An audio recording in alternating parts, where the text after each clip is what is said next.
When we approached these films, we realized that the music was extraordinary. And unfortunately, the sound, being films from the 1930s, didn't make service to the music and to the composers. So we immediately thought, we need to start a project of restoring the soundtracks in order to really make a difference in the music of these composers. So we started in 2005 re-recording the music and the soundtrack of every single documentary, and then with Redes we re-recorded completely the soundtrack with the original music by Revueltas. In the case of Redes, it was even more dramatic because the sound, the original soundtrack, was in terrible shape, but it was clear that it wasn't paid too much time and too much attention for the interpretation of the music, probably done in a rush with very few rehearsals, if any. And we believe that the score of Redes is an extraordinary accomplishment by Revueltas. So in this case, it was even more dramatic, the completion of this.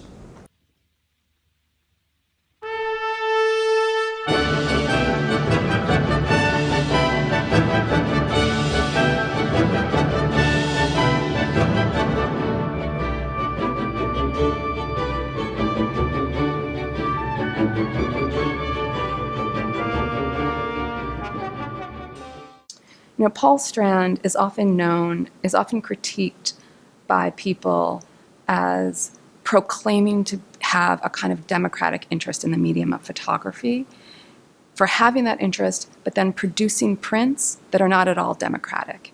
His photographs often he would print only one copy of. He often didn't lend them to exhibitions. They're beautifully printed, extremely precious. And I think the film Redes is a moment when his desire to reach a kind of, or to produce a democratic product, a democratic object, is most in keeping with his philosophical approach. So how did I come to Redes? You know, some of the greatest stories have the simplest beginnings, and the story of Redes, or my encounter with it, started over a cup of coffee with Joe Horowitz. I was a professor at Austin at the time, and Joe told me that he was working on a project on a movie that I had never seen, which is somewhat startling because it's a music by a Mexican composer. I'm a Mexican-American. I'm a musicologist, trained in the field, and I had not heard of the film Redes or the soundtrack. And that got me interested. And so we started talking about Redes, and then Joe was very surprised to learn that Revueltas had actually been a student in Austin, Texas. So here is this composer who is recognized, or for better or worse, as a Mexican nationalist composer, and people can argue that, and I think rightfully so, that he's not, that he had other things on his mind than being a nationalist composer. But he actually spent more than half of his career in the United States. And it started off at St. Edward's University, at what was then St. Edward's College in Austin, Texas. He was a 17-year-old and enrolled there with his brother Fermin, who became one of the great, or at least the most recognized, of the Mexican muralists of his generation. And Revueltas at the time was known as a violinist and was concertizing on European repertory all over Austin, Texas. So when I mentioned all of this to Joe, he didn't know that. I didn't know about Redes. But we each had some connection with this composer. And I think that's what's remarkable about Revueltas, is no matter where you're coming from, you find a connection with him. He's something for everybody in some way because his story is so passionately human. And so Joe and I were talking, this was back in 2004, about his project with Redes. And at the time I said, you know, Joe, one place where this would work really well is in the city of El Paso, Texas, at the University of Texas at El Paso. Little did I know that just a few years later, El Paso would invite me to become a faculty member there. So when I moved to El Paso in 2013, one of the first things I did, and this is no exaggeration, I called Joe Horowitz. And I said, Joe, bring Redes. And one of the reasons is that the story of Redes resonates so well with our community. El Paso lies right on the Texas-Mexico border. It's a metropolitan area of about 2.5 million people. It's at the front line of a story that's going to be repeated over and over in the United States as there are major demographic shifts that are going to take place. They're already taking place. And this is a project that we're going to do there in February of 2017. And we're looking forward to it. It's going to be a wonderful interdisciplinary project involving faculty from throughout the University of Texas at El Paso, from teachers and students from El Paso's large school districts, and also the El Paso Symphony Orchestra, which is going to perform Redes live with the music projected against the back. It's going to be a great experience because the theater in which it's going to take place was actually a movie theater back in the 1930s that's been restored to its original state. And so I think that that particular experience and the particular audiences that we can bring to this project is going to be very exciting. Redes is a movie still to be rediscovered, in fact, because I don't believe it has been played very often. I read that, for example, in the 90s in Mexico, somebody went to see it in a movie theater, maybe in the Cineteca Nacional or something like that, but it's not easy to see. In fact, until this new Redes DVD was very complicated to even have the movie to see it in your home, no, in your TV. The remasterization of the images that has been made recently and the new take on the music that was made by the PostClassical Ensemble together produce a product that allow a wider audience to start rediscovering or maybe discovering for the first time this movie. No? So I'm thinking now about the special connection that Redes has for communities in El Paso, and I should say communities because we're home not just to Mexican Americans living in the United States, we're also home in that area to a very large Mexican population living in Juarez, and beyond that, a very large Native American nation. There's an Indian pueblo within that region. So what can people take away from that? Well, the very human story that we find in Redes at the very end is that it's an unfinished story. It's a story that, like any great work of art, requires a person's active participation, requires them, as the movie is coming to them, to project their own story out toward the movie. And the beautiful thing about Redes is that as a movie, it seems unfinished. We don't know exactly what's going to happen as it cuts to the end, but it really isn't. Each of us gets to finish it on our own terms. And if we participate thoughtfully and actively with that exercise, everyone comes away from that experience with something unique and something very special and something that's different every time they watch it.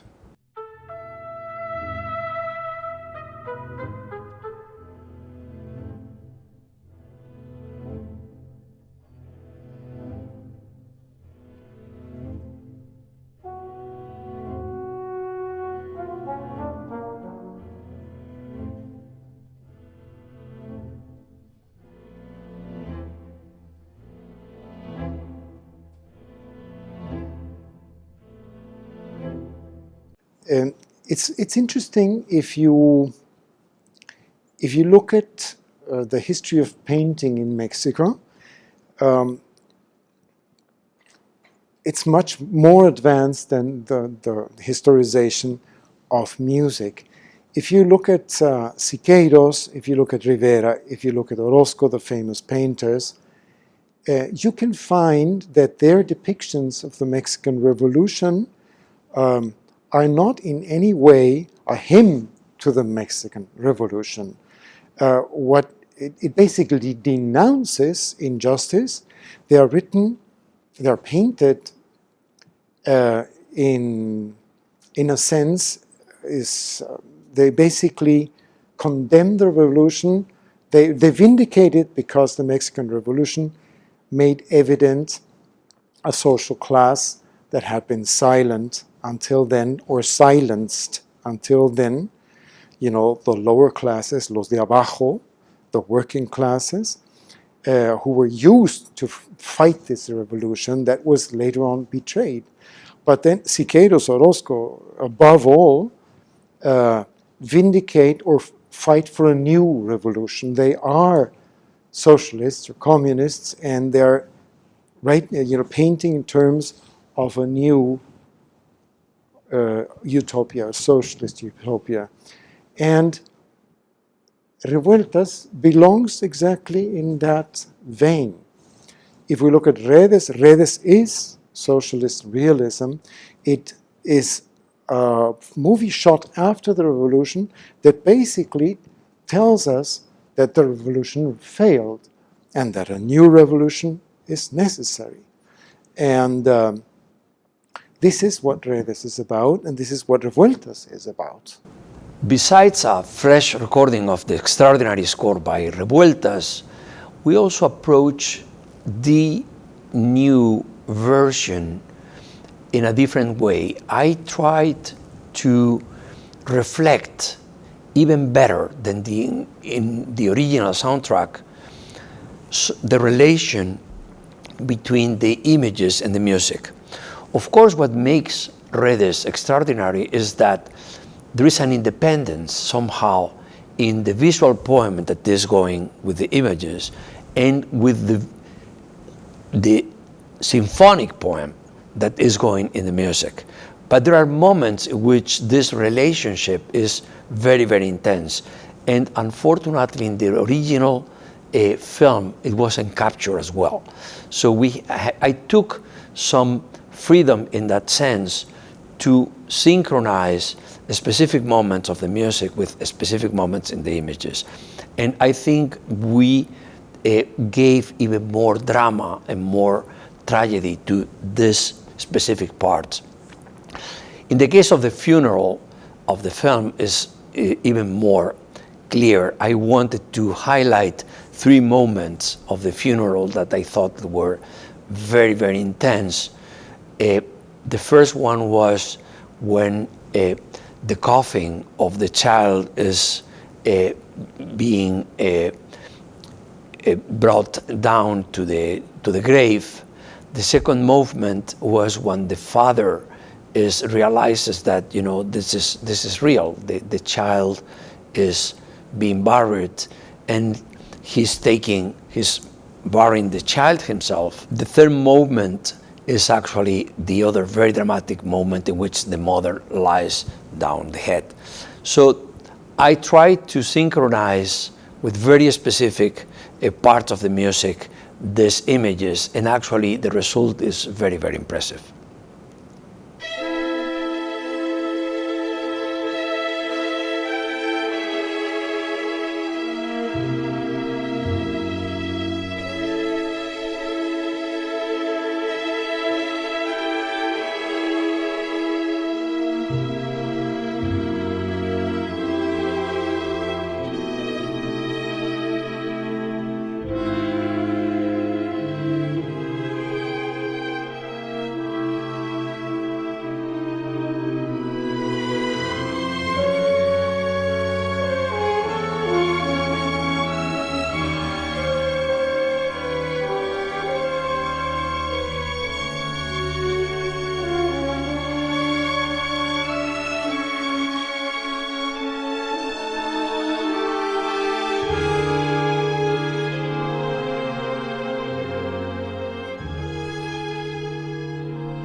Redes is not interesting because it's Mexican. No. To me, Redes is interesting in different ways. One is an example of socialist realism, as we have, profuse studies regarding socialist realism in the Soviet Union. Mexican artists had a lot of communication and were very aware of what was happening in the Soviet Union. No, and Eisenstein came and visited Mexico and shot a movie there. No, didn't finish it, other problems, but the link is very strong. In fact, I have this theory that Redes was basically shot by Paul Strand as an homage to Eisenstein. No?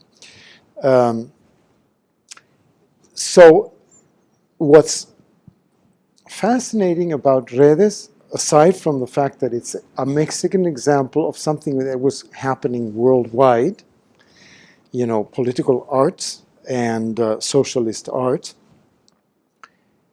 is something else, something really fundamental. Why is Redes important? It's important because it belongs in the vein of those film experiments, especially silent film experiments, in which composers believed in the combination of music and visuals as art, and the combination, they were searching this combination. I'm thinking about composers such as Satie, such as George Antheil in the United States, but also people like Schoenberg, who actually composed music for the cinema, people like Stravinsky, who would have wanted to do this, who believed in this, you know, virtuous combination, artistic combination between sound and music. Redes belongs in that tradition, in that frustrated tradition, because it, you know, I don't know to what point it was successful, but it is one of the few examples in the history of film in which we presume that the film was cut to the music. It is not the only example, but is one of the very, very few examples where we can almost prove that that was the fact. That said, I believe that the movie, because the music, of course, but also because the social struggle that the movie shows, the look at the common man, at the fisherman, this is something that resonates from the 1930s up until now. And when we saw that today we are having the same issues in a lot of circumstances, no? And even here in the USA now, in this election process, we see the struggle between the common man trying to, in anger, trying to desperate find a solution to their problems, in many ways willing to make a stand against the powerful that had been controlling everything. Well, you may say that seeing this movie, Redes, will connect you with this historical struggle that's still happening today. And I remember, like, some years ago when this movie was performed live with music with an orchestra in Louisville, Kentucky. Some of the audiences, of the persons in the audience, told us that if the presentation of this movie has some significance, some relevance to the fact that the orchestra has been, just returning from a strike that stopped the season and create some, conflicts between the musicians and but a few months or maybe weeks after the strike ends, the orchestra present this movie with live orchestra music. Say, well, this labor struggle, what that said to our very specific struggle here, no? And we don't have an answer, of course, but the some people that attend that concert and saw the movie thought about that, and told us about it, and which is a curious way to connect a movie which is 80 years old with something that's happening now, no?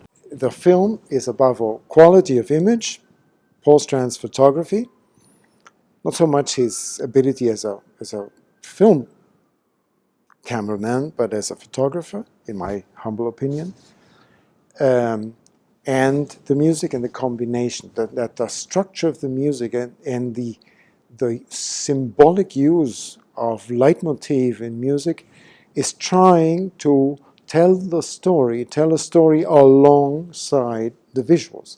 It is a combination of silent film and sound film. A very strange combination, because you would say this is clumsy. Is It's ridiculous to do silent film in an era where sound film was already predominant. Well, why? But if you look at Redes, you will find that certain sections, the sound is silenced. It's a vindication of silent cinema, silent cinema. And then there are sections which are simply sound film, talkies. No? It's a strange mixture of both. You'd say this is really clumsy. But it's fascinating to ask ourselves the question, why? Is it halfway silent cinema and halfway not?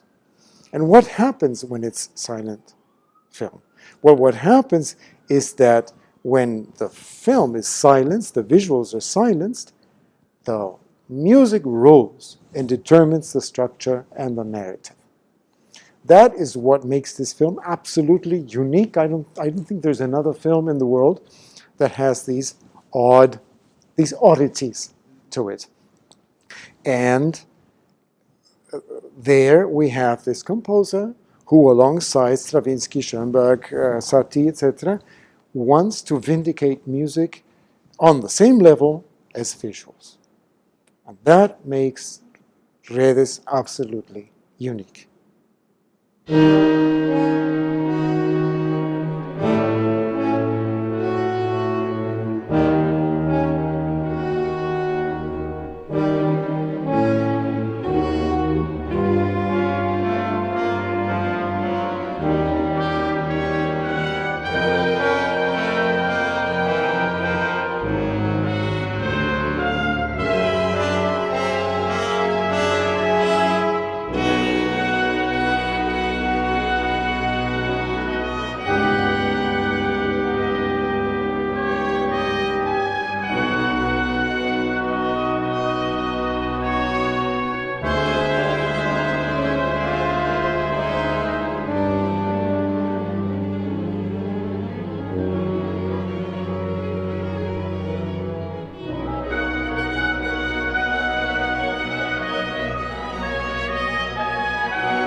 In some ways, I think the film Redes is most, thinking about it as a visual score, not in terms of its musical score, is most attractive to someone like me, like an art historian, who is interested in the history of documentary, someone who's interested in the history of a photographic tradition that's committed to social justice. Because it's a moment that other artists look to, and that becomes, and that is a moment when Paul Strand is trying to bring together a lot of different media. He's trying to bring together not just film and his practice as a photographer, but also he's very involved with the theater in New York City, and so he's interested in trying to get at a kind of people's film, and so I'm interested in how that history has affected more recent photographers. So this film is often Redes and Paul Strand's Mexican portfolio, which was a series of still images that he took in 1932 to 1934, often gets used by photographers and contemporary it's often referenced by other contemporary filmmakers. Conducting the soundtrack of a film is a very interesting challenge that actually I like very much. In all the documentaries we have recorded for Naxos, we always perform live the music while the film was being shown. And this is, of course, an incredible challenge because synchronizing the music with the film is difficult. The good thing about these 4 films is that the music doesn't need to reflect specifically to coincide as effect, as I would say in a cartoon or on a film, an action film in which you want a specific sound being done in, with a specific gesture of the actors. So the challenge was not much that, but the expression of the film in relation to the images. So in that sense, it allowed me to take more time, to have more freedom in specific moments. Of course, then what happens is that you have to make sure that you end with the specific scene 2, or you start the new scene there. So it's a difficult challenge how much you take here and then how you recover with in the other part of the scene. So that was, this is always an incredible, difficult exercise, but it, in the end, brings more freedom to the interpretation of the music. But I believe that because the images are very powerful, because the music is very powerful, and because the music in many ways, create the pace, the way of how the movie is, been flowing. That approach is very contemporary, very multimedia, if you want to say that, no? And because that is something that is 80 years old, but still has some elements of, or has many elements of a contemporary approach to art creation, no?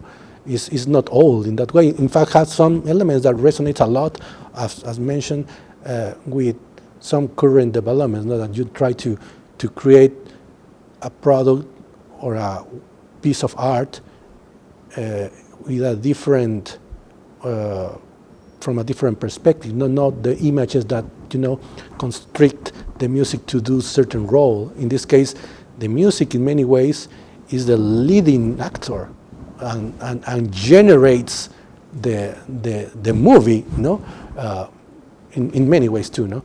And this is something interesting that I believe is not just an academic thing. I believe for people that today is, accustomed to see tablets, computers, digital content going on and going on and going on, this movie, if somebody wants to see it, will, provide some insights of what is the meanings of looking and hearing some cultural product. No es justo que un hijo muera porque su padre no tuvo dinero para curarlo.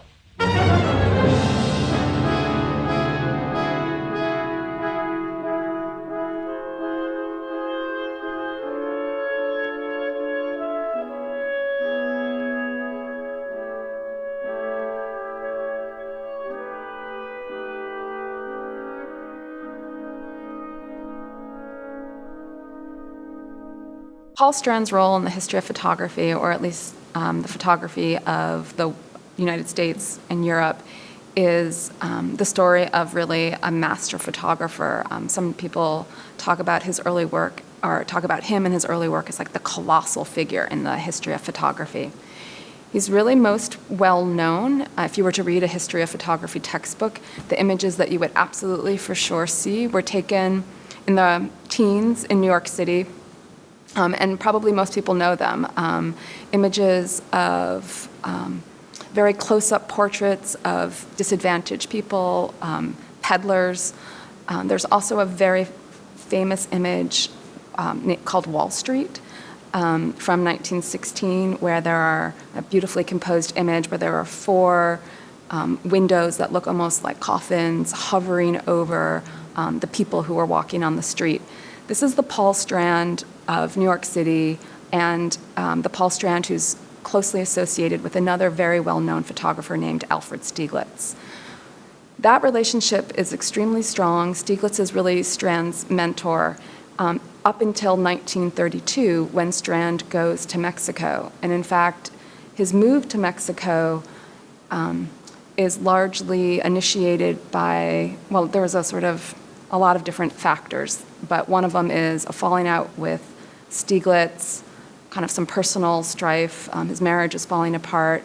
And I think on Strand's part, the recognition that he's sort of done it, he's experimented and involved himself with the kind of methods of the historical avant-garde.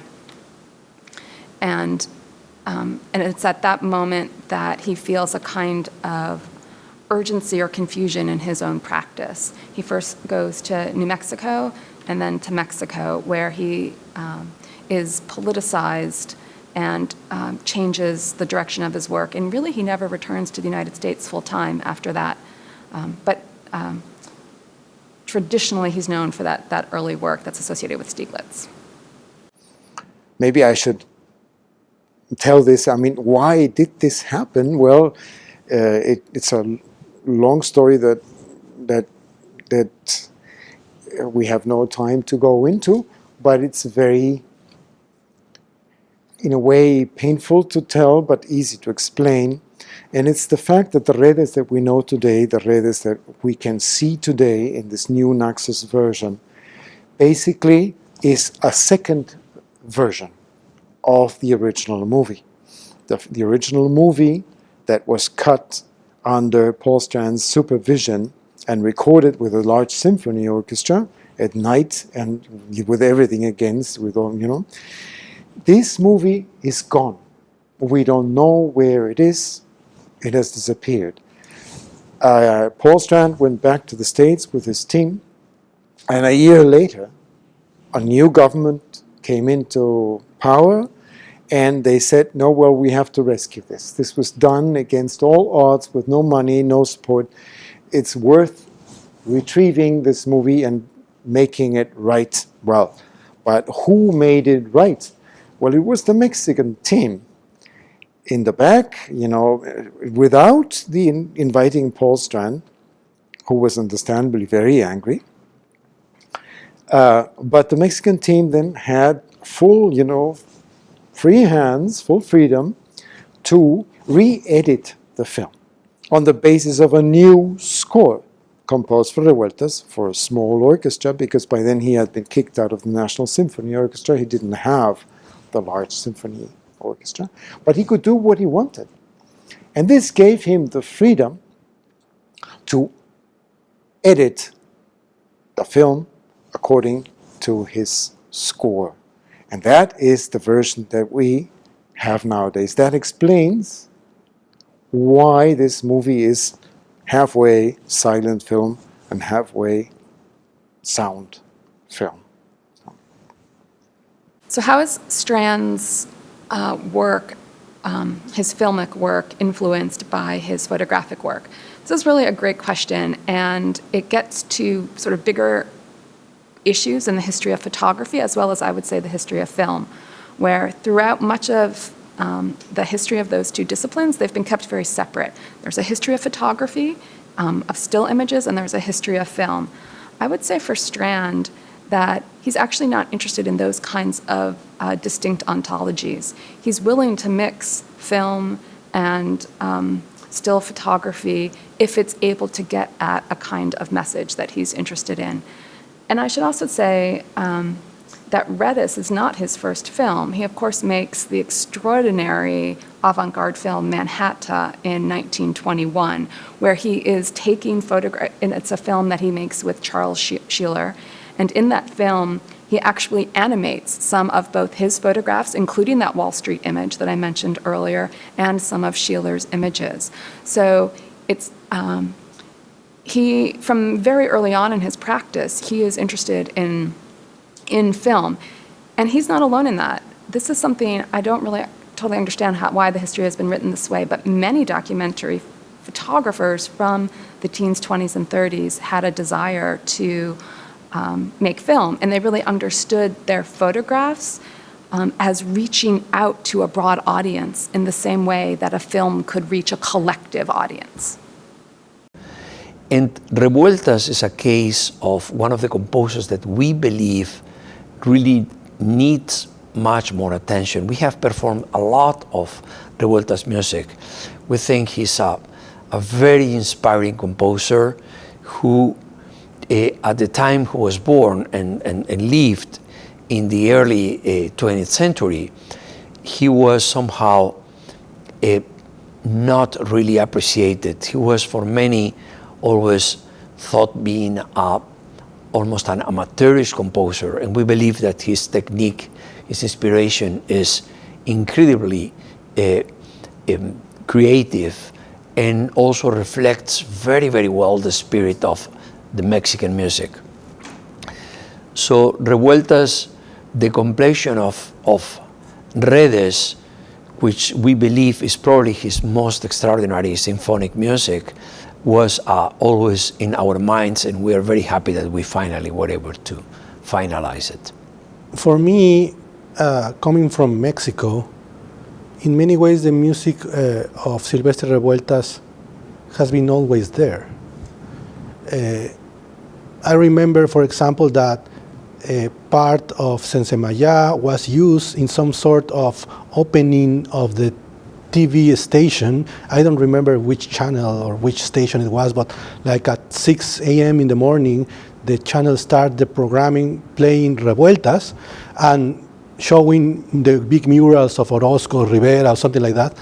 And that was the way that after the national anthem, the way of starting the programming in this TV channel.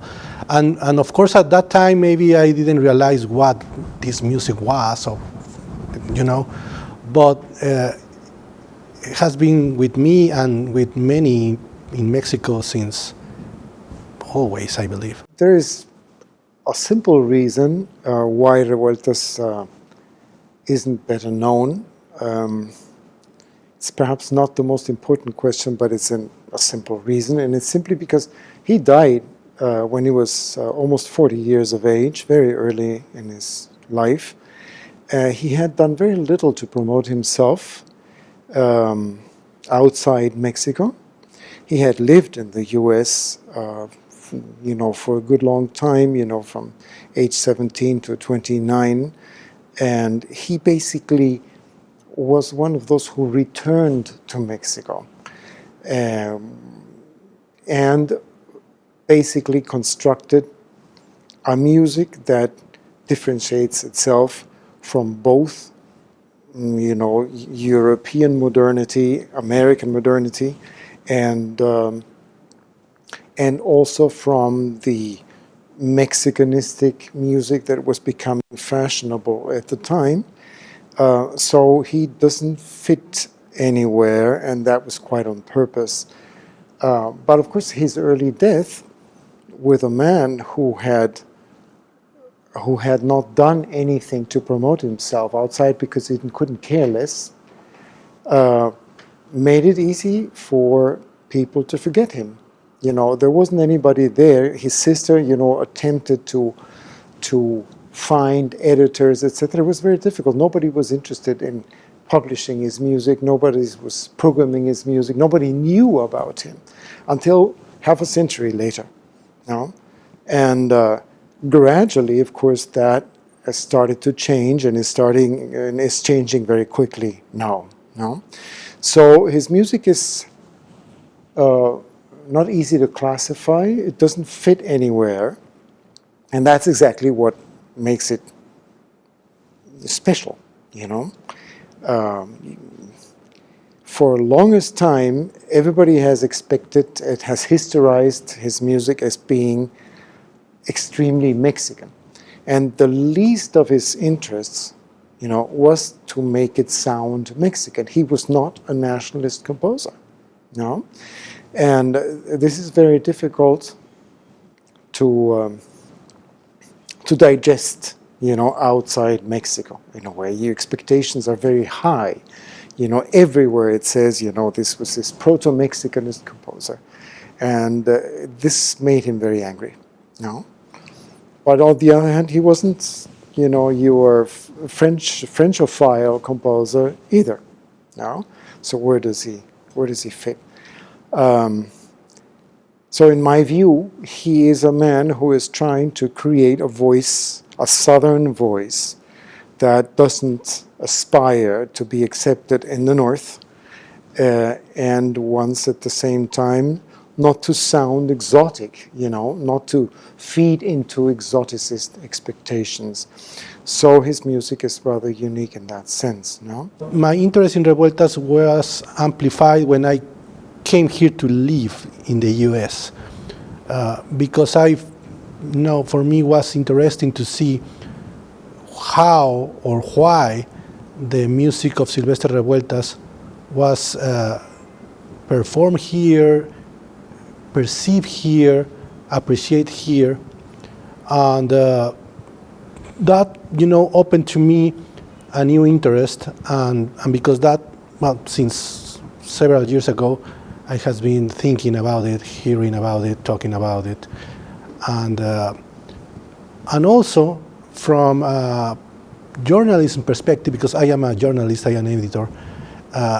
For me, it is something that allow me to think and to try to do some research or to have some discoveries about how this classic, just to use that word, but part of Mexican culture, of Mexican music, that is Silvestre Revueltas repertoire, plays with the Mexican American, with the Hispanic population here, which meanings it has, different maybe from the meanings that Revueltas music has from the Mexicans in Mexico.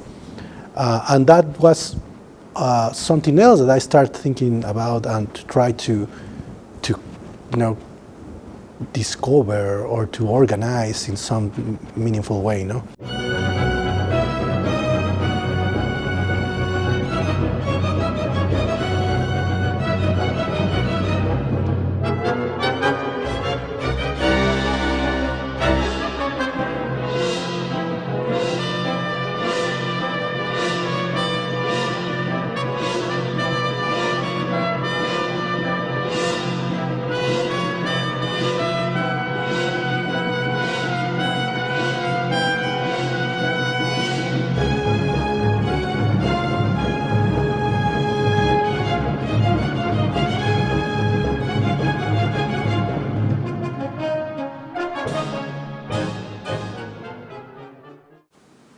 Yeah, that is an excellent question. How did his politicization affect his visual output? I should say that it's not as if he wasn't politicized at all prior to 1932. It's not as if there's a complete break, a sudden epiphany, and everything changes after that. He is already politicized to a degree. But what happens is he becomes more interested. He responds in some ways to the Great Depression, and he begins to write statements like young artists who are not engaged in social movements, young artists who don't care about humanity. He uses a lot of that kind of rhetoric that was very popular at the time, are irrelevant artists. How it changes his work is he is no longer interested in the kind of abstract expression that he was really engaged with in his New York period. Also, with his images in Mexico, there's a kind of compassion that comes out in the images that's really not present, I would say, in the New York images. His portraits in New York are known for their brutality, almost. You could use that word, almost their brutality. He takes the images without the people even knowing that they're being photographed. There's a trick lens. So there's a kind of voyeurism and a brutality and a grittiness that turns into a kind of more sympathetic eye. They're more compassionate later on. They're smaller scale. He prints at a much smaller scale. And his exposure time is longer after he leaves New York in 1932. He also travels to different places where he feels that he's going to be able to, he follows content in some ways. So he goes to Ghana and he makes a big series of photographs in Ghana that he associates with independence. They're very problematic, but but that's his position. He goes to Italy and does a project that's sort of influenced by nouveau realism. So his practice has changed both in terms of its content, but also in terms of the withdrawal from, at least for the next couple decades, from abstraction. I want every high school student to see it. Why? Because if you participate in this movie thoughtfully, it can change your life. It can change the way that you look at things. It's a wonderful work of art.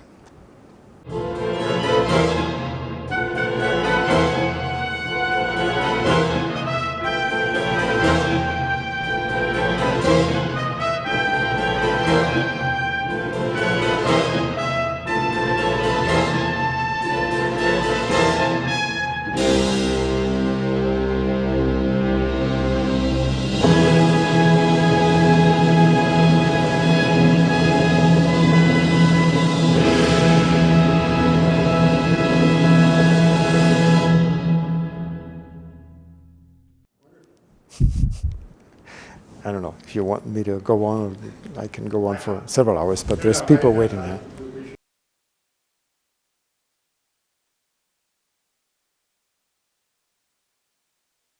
Pero esa es su singularidad y esa creo que es su belleza, su fuerza y lo que le da su vigencia.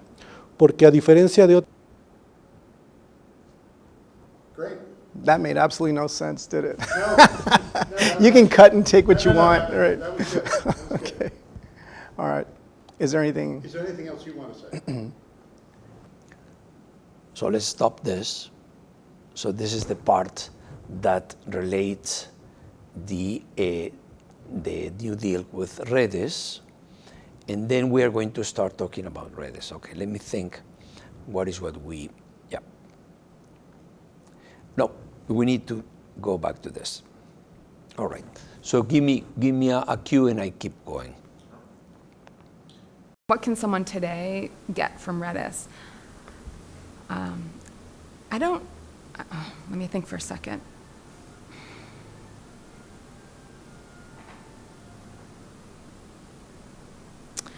I think what someone can get, well, this might be a little bit rambly, so this is going to be a lot of editing in this answer.